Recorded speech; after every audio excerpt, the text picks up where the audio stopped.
It's the extra poo that makes all the difference. Merry NextFestmas, everybody. I hope you're all enjoying the holiday season. I'm certainly enjoying it. I got to play lots of really great demos. And I thought in the spirit of the holiday season, I would share my thoughts with you about them. Now, this is by and large off the cuff. I'm not so good with scripts. But I did take a couple of little notes, and I'd like to share with you some of the insights I had about these games that I played. And maybe you'll see something you like and want to check out some of this stuff for yourself. Alright, enough yammering, let's get into it. So let's start with this thing here, Sal-Cesto. I think I'm pronouncing that right. I do have a history of mispronouncing things that I've only read.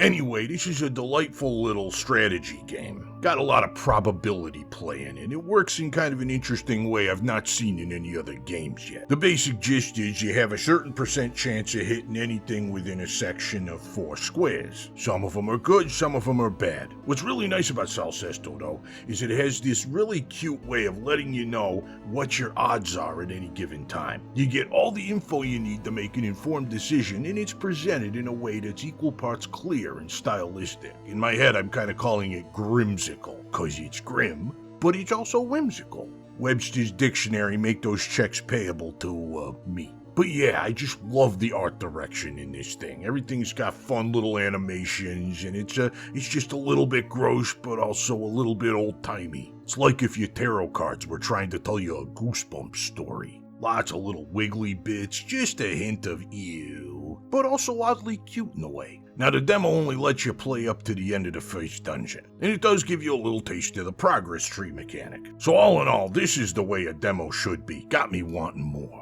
This one definitely gets the seal of Zill approval. Next one I played was this thing called Death and Ladders. I don't know how much I can say about this one. It's snakes and ladders. Honestly, the only reason I downloaded it is because the sales image art had little pictures of tarot cards on it, which is kind of my kryptonite if you know anything about me. The game kind of presents itself like you're playing chess with death for your soul or something like that. Only apparently you died after mastering Candyland, but before learning Monopoly. And also at some point in your life you just sort of made up a game about something with your mom's tarot deck. Aw, jeez, I just fridge horrored myself into thinking this is a game about a dying child. Oof. Alright, move on to lighter topics. It's not a terribly exciting game. Not just because I was too old for this board game back when video game consoles still had wood paneling. It's because the presentation is as clunky as it is unjustified. Which I say because why are we playing snakes and ladders with death? None of this makes sense. Makes even less sense when the only music in the place is a radio that only has one radio station which plays royalty-free jazz. Okay, maybe this is hell. Anyway, the thing was also kind of wonky. I ran into this bug where one of my cards made Death's little game piece kind of just scoot off the left side of the board, and it never came back. So I think this one still needs a little more time in the oven. Not for me, but it'll pass the time if you're still waiting for a game where you challenge the devil to a kazoo playing contest. Now, just to prove I'm not being rough on anything that doesn't have AAA graphics or whatever, I played this other game. It's called Encumbered in Another World. And yeah, the user interface is pure amateur hour, but hear me out. The game is basically what if Fallout, but you're one of the bag-schlepping squires from the TV show.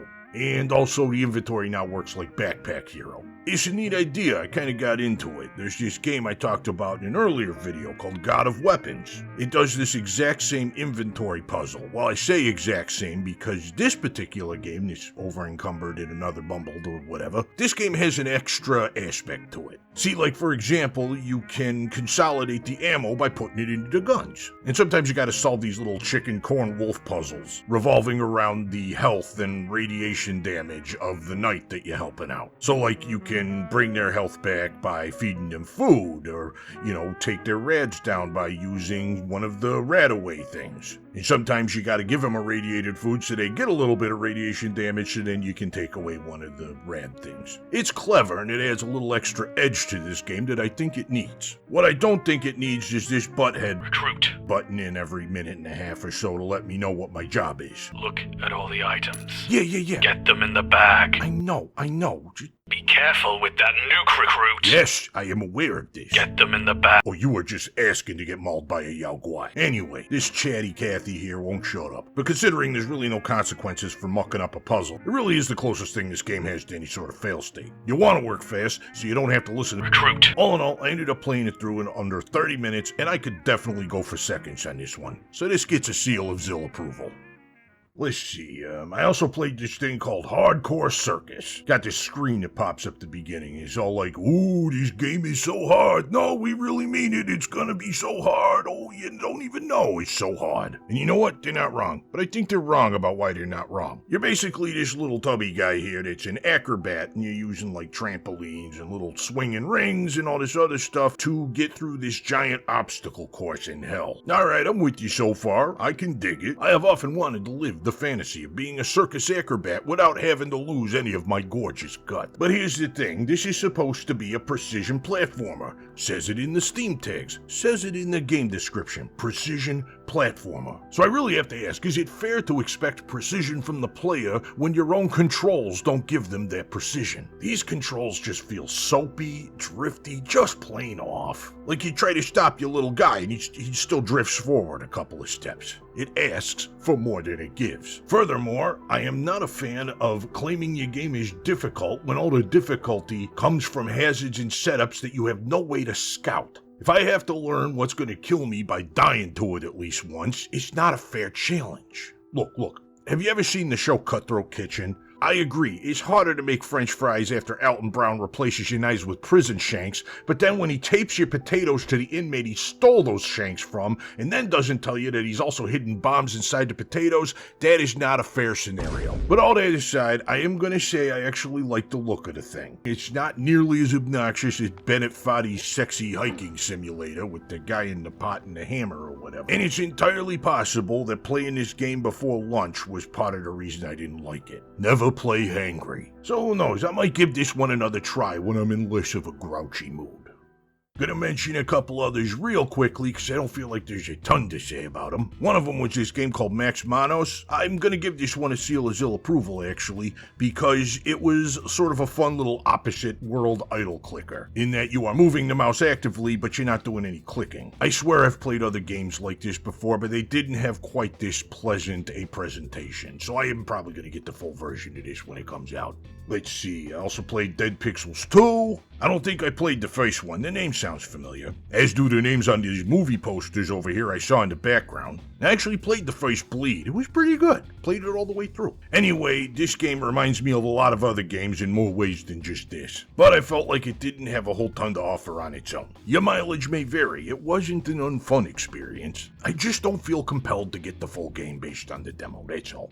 Give it a try, you might like it. Oh yeah, this other game, Drop Dutchie? This one was good. I am definitely getting the full version of this when it comes out. Big seals of Zill approval. Problem is, I'm just gonna have a hard time talking about it because I have a really hard time elaborating in a way that makes sense to people that aren't crazy me about what's so fun about a weird combination of Tetris and Carcassonne, but also with Pokemon-style rock, paper, scissors combat strategy in it. If any of that tickled your fancy, well then you owe it to your fancy to go download the demo. It's really good, check it out. And finally, probably the main event of this little video here, is gonna be Shotgun Cop Man. Now I'm always a sucker for anything that's got Devolver Digital's label on it. I just love all the weird irreverent stuff they come out with. Even the games I don't like, I kinda like on principle. Looking at you, my friend Pedro. I just had a hard time wrapping my head around that one. Oh wait, this one's developed by the My Friend Pedro people. Well, this is awkward. Anyway, in this Shotgun Cop Man thing, you play as... Okay, how to put this? You remember Hank Schrader from Breaking Bad? Do what you're gonna do. Anyway, Hank's hip never healed right after the Salamanca twins did what they did to him, and as a result, he can't jump. Now this is going to be a problem because he has to arrest a devil that's hiding in a precision platform game. But here's the thing, old Hank's never been a problem he can't solve with anger and guns. So by the powers invested in him by Yosemite Sam, he launches his necklace thumb of a body via controlled pistol and shotgun blasts. And it works so good, you use like the pistol to do little jumps, and you use the shotgun to do big jumps. And while you're in the air, you also fire your weapons, and that kind of lets you hover there for a bit. And like this whole thing could easily devolve into being sloppy, but it is so tight and so good. I mean, you can tell it's a fair one too, because every time I goofed up in this game, well, most times I go, you know what?